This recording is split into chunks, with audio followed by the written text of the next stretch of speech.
नमस्कार मंडळी, मन धागा धागा जोडते नवा या मालिकेच्या आजच्या भागात आज आपण बघणार आहोत. सार्थकसाठी स्टूल आणायला अण्णा हे घोरपडे बाईंकडे आलेले असतात. तेव्हा घोरपडे ताईंना नको त्या चौकशा असतात.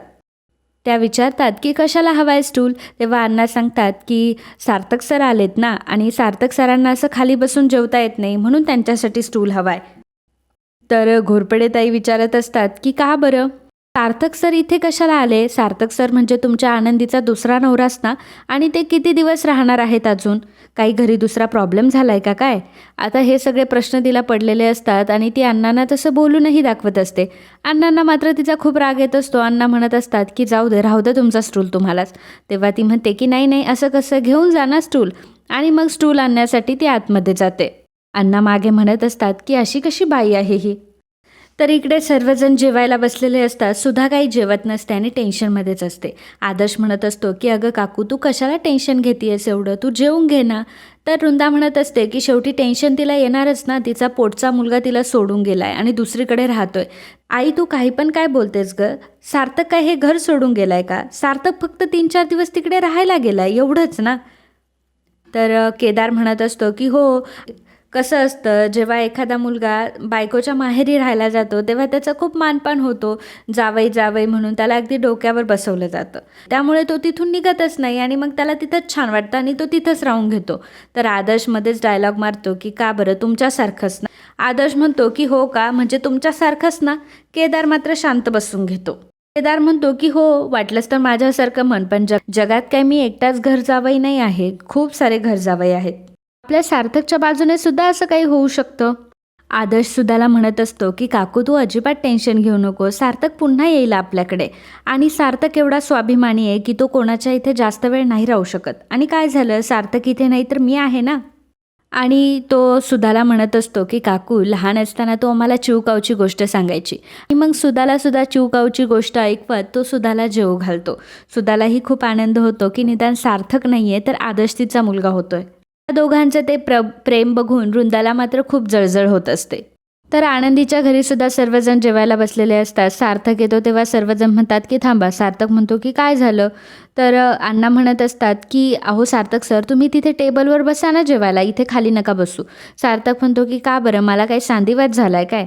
बसतो ना इथे तुमच्यासोबत. आणि तुम्हाला कोणी सांगितलं की मला टेबलवर बसूनच जेवण जातं, खाली बसून सुद्धा जाऊ शकतं. शकू म्हणते की आनंदीने सांगितलं. तर सार्थक म्हणतो की हा बरोबर आहे, घरी मला सवय आहे टेबलची, परंतु काही नाही, मी खालीही बसू शकतो. आणि तो आनंदीला म्हणतो की मग मी तुमच्या शेजारी बसू शकतो ना. आनंदी म्हणते की हो. आणि मग सार्थक खाली बसून सर्वांसोबत जेवत असतो. मालती म्हणत असते की सार्थक सर, खरं तर तुमची मांडव परतनीसुद्धा नाही झाली, त्यामुळे आम्ही असा श्रीखंडपुरीचा साधाच बेत केला आहे. तर सार्थक म्हणत असतो की अहो आमच्या लग्नात मांडवच नव्हता, तर मांडव परतनी कुठून होणार आहे. सार्थक हसत असतो पण म्हणतो की बरं ठीक आहे, जोकचा पाठ जाऊ दे, परंतु मांडव परतनी असतं काय. तेव्हा शकू त्यांना सांगते की मांडव परतनी म्हणजे की नवऱ्याने बायकोला आणि बायकोने नवऱ्याला घास भरवायचा असतो. सार्थक म्हणतो की ठीक आहे. आणि मग नवरा आणि बायको म्हणजे सार्थक आणि आनंदी दोघंही एकमेकांना घास भरवतात. तर लीना त्यांची व्हिडिओ शूटिंग करून घेत असते. तर जेवण झाल्यानंतर सार्थक आणि अण्णा बोलत असतात. त्याचवेळी रेश्माचा फोन येतो. अण्णा आतमध्ये जातात तर रेश्मा सार्थकसोबत बोलत असते. ती सार्थकला म्हणत असते की सार्थक तू कुठे. तर सार्थक रेश्माला खरं सांगत नसतो. तो म्हणत असतो की आलोय मी इथे बाहेर. तर रेश्मा म्हणते की ठीक आहे, आपण जेवणासाठी भेटूयात का, डिनरसाठी, कारण एक कॉन्ट्रॅक्टबद्दल बोलायचं होतं. सार्थक तिला नाही नाही म्हणत असतो. त्याचवेळी आनंदी आतमधून आवाज देते की अण्णा तुमचं अंथरूण टाकून झालंय बरं का. तर रेश्माने तो आवाज ऐकलेला असतो आणि ती विचारते की सार्थक तू नक्की कुठे आहेस. तेव्हा सार्थक म्हणतो की मी आनंदीच्या घरी आलोय. रेश्मा म्हणते की का बरं, म्हणजे एवढ्या रात्री सगळं काही ठीक आहे ना.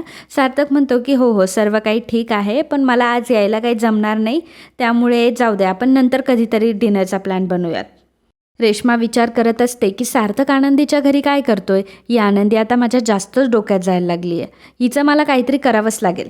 तर मालती आता सार्थकला म्हणत असते की सार्थक सर, तुमचं आणि आनंदीचं अंथरूण हे बेडमध्ये आहे आणि आम्ही इथे झोपणार आहोत. सार्थक म्हणतो की असं कसं काय, आम्ही झोपतो ना इथे. आनंदी म्हणत असते की अगं आई, आम्ही झोपतो इथे, तुम्ही जा ना बेडमध्ये झोपायला. तर मालती म्हणत असते की नाही, दिवसभर आता आम्ही तुमचं खूप ऐकलं आहे, आता तुम्ही आमचं ऐकायचं.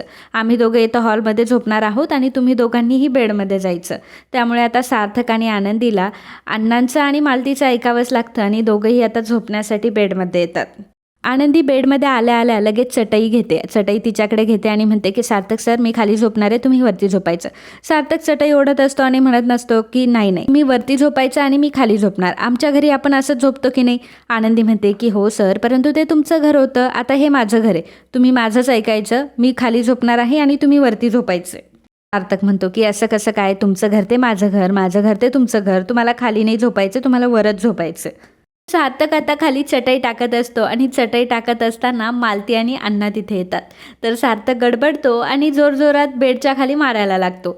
मालती म्हणत असते की काय हो सार्थक सर, काय झालं. सार्थक म्हणतो की काही नाही, झुरळ होतं ना खूप मोठं, मला काही मारायला नाही दिसलं म्हणून मी चटईच घेतली आणि मारायला लागलो. सार्थकने ती वेळ कशी तरी मारून नेलेली असते. ना म्हणत असतात की सार्थक सर, तुम्हाला काही लागलं तर सांगा बरं का, कारण तुम्ही मगाशी म्हटले की जागा बदलली तर झोप नाही लागत, काही लागलं तर हक्काने सांगा. सार्थक म्हणत असतो की हो, आनंदी आहे ना इथे. आनंदी म्हणते की सार्थक सरांना फक्त लाईट ऑन लागते, नाही तर त्यांना भीती वाटते, नाही तर ते झोपतच नाही. हे ऐकल्यावर सर्वजण हसायला लागतात आणि म्हणत काय सार्थक सर, तुम्ही अंधाराला घाबरता. सार्थक म्हणत असतो की नाही नाही, अंधाराला कुठे घाबरतो मी, आणि मला कसली आली भीती, लहानपणी वाटायची ती भीती, आता काही भीती वगैरे नाही. मालती म्हणते की पण आनंदी, तुला तर दिव्याच्या प्रकाशात झोप लागत नाही, मग तुम्ही झोपता कसे. सार्थक म्हणतो की अहो आई, त्यावर पण आम्ही तोडगा उपाय काढलाय.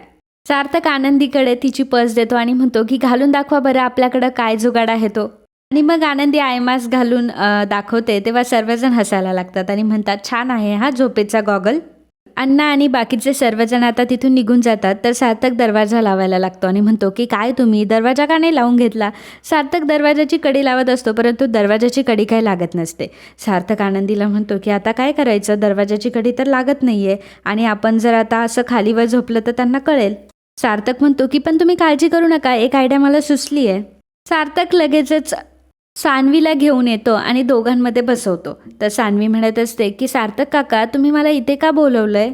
सार्थक म्हणत असतो की आता 4-5 दिवस तू आमच्यामध्येच झोपायचं. सान्वी म्हणते की पण मला झोपेच्या आधी गोष्ट सांगावी लागते. सार्थक म्हणतो की हो, मग गोष्ट सांगू ना आपण, पण तुला इथंच झोपावं लागेल हां. सान्वी म्हणते की हो.